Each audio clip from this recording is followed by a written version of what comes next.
یہاں پر رسول اللہ صلی اللہ علیہ وسلم نے جب شرک کے ایک اہم باب کی نفی کی تو اس کے علاوہ بھی بعض فقہی مسائل اس دوران پیش آئے۔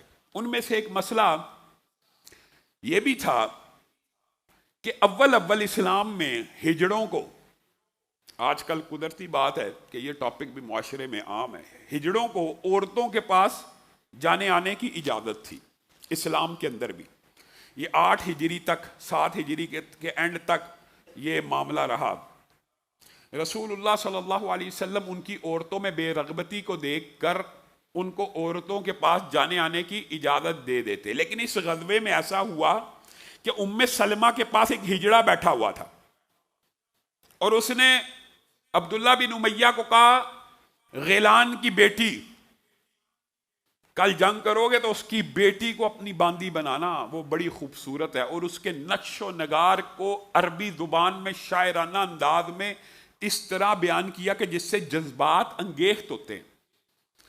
قدرتی کی بات ہے کہ رسول اللہ صلی اللہ علیہ وسلم جب آئے اور ان کے کان میں کچھ اس کے الفاظ پڑ گئے، اور وہ الفاظ بڑے سنگین نوعیت کے تھے، اور اس نے کہا جب وہ آتی ہے تو اس کے پیٹ کے اوپر 4 بل پڑتے ہیں، یعنی کپڑوں کے اندر سے بھی بل نظر آتے ہیں، اور جب وہ جاتی ہے تو 6 بل نظر آتے ہیں۔ اس طرح کی باتیں اس نے جب کی تو رسول اللہ صلی اللہ علیہ وسلم نے امت مسلمہ کے لیے ایک قانون وضع کیا کہ آج کے بعد ام سلمہ، پہلے تو ان کو آنے کی اجازت تھی، آج کے بعد یہ مسلمان عورتوں کے قریب مت آئیں۔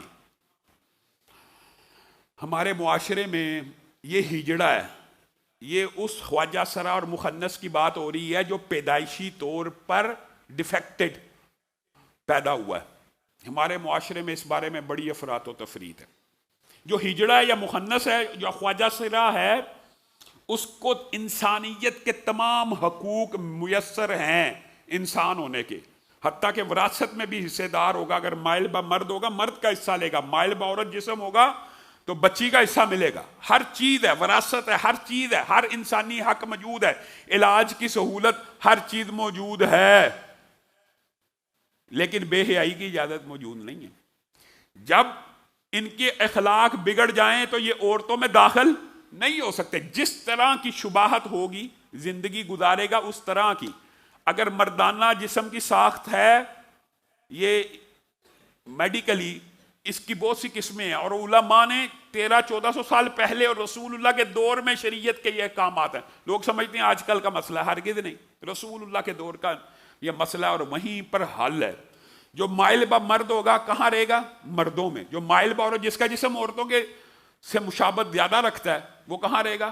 عورتوں میں۔ پردہ بھی کرے گا، پردہ بھی کرے گا، عورتوں میں رہے گا اور پردہ بھی کرے گا۔ اور جو مائل با مرد ہے وہ مردوں میں زندگی گزارے گا۔ گویا اس کو ایک نارمل زندگی گزارنے کے حقوق، اس کو محنت مزدوری، ہر چیز کے حقوق میسر ہیں۔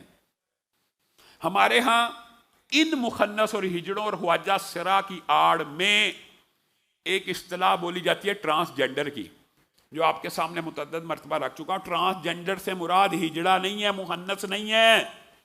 ٹرانسجنڈر کی پہلے تو تعریف وضع کی جائے پاکستان کے قانون اور آئین میں، پھر اس کے لیے جو سہولیات اور سکول اور کالجز اور مختلف باتیں ہو رہی ہیں، سیٹیں، نوکریوں کی باتیں بعد میں کریں۔ اگر آپ کی مراد مخنث، ہجڑا، خواجہ سرا، جو ڈیفیکٹڈ غیر مرد غیر عورت پیدا ہوتا ہے اللہ کی طرف سے، اگر وہ ہے تو کسی عالم دین کو کوئی اعتراض نہیں ہے۔ لیکن اگر اس سے مراد وہ ہے جو یورپ میں لیا جاتا ہے اور جو آپ لیتے ہیں لیکن علماء کو دھوکے میں رکھ رہے ہیں اور عوام کو، وہ یہ ہے کہ بندہ مرد ہے، ساری زندگی مردوں کی طرح گزاری ہے، 8-8 9-9 بچے ہیں، وہ آج کلیم کرے کہ میں آج کے بعد عورت کی طرح زندگی گزارنا چاہتا ہوں اور میرے اندر عورت کی فیلنگز آ رہی ہیں، اور آج رات میں اٹھاؤں میں اپنے آپ کو عورت محسوس کر رہا ہوں، وہ صبح جائے نادرہ میں اپنے آپ کو ٹرانسجنڈر لکھوا لے۔ اس کے اسلام میں کوئی حقوق نہیں ہے، یہ بیماری ہے، یہ فساد فی الارض ہے، یہ نفسیاتی عارضہ ہے، اس کا علاج کرنا ہے، اس کی مرمت کرنی ہے، اس کی مذمت کرنی ہے۔ رسول اللہ صلی اللہ علیہ وسلم نے فرما دیا، یہ اسلام کے شرعی اصول ہیں کہ کوئی مرد عورت کی مشابہت نہ کرے اور کوئی عورت مرد کی مشابہت نہ کرے۔ جس اسلام اور دین میں مرد کو عورت کے کپڑے پہننے کی اجازت نہیں ہے، عورت کی طرح بناؤ سنگار کرنے کی اجازت نہیں، عورت بننے کی اجازت ہو سکتی ہے کہ وہ صبح اٹھ کے کہہ دیا میں آپریشن بھی کراؤں گا، اب میں یہ بھی کروں گا، اب میں عورت ہوں آج کے بعد؟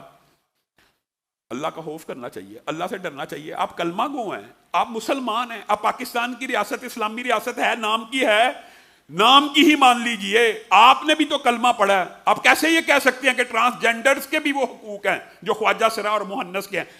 ٹرانسجینڈر کے اسلام میں کوئی حقوق نہیں ہے، بلکہ رسول اللہ صلی اللہ علیہ وسلم کی جو حدیث ہیں سخت وعیدیں ہیں ان عورتوں کے بارے میں جو مردوں کی وضاقتہ رکھے اور جو مرد عورتوں کی وضاقتہ رکھے، حتیٰ کہ رسول اللہ صلی اللہ علیہ وسلم کی بعض حدیثیں ان کو جلا وطن کر دیا جائے اگر اس طرح کی علت عیب کسی میں پایا جاتا ہے.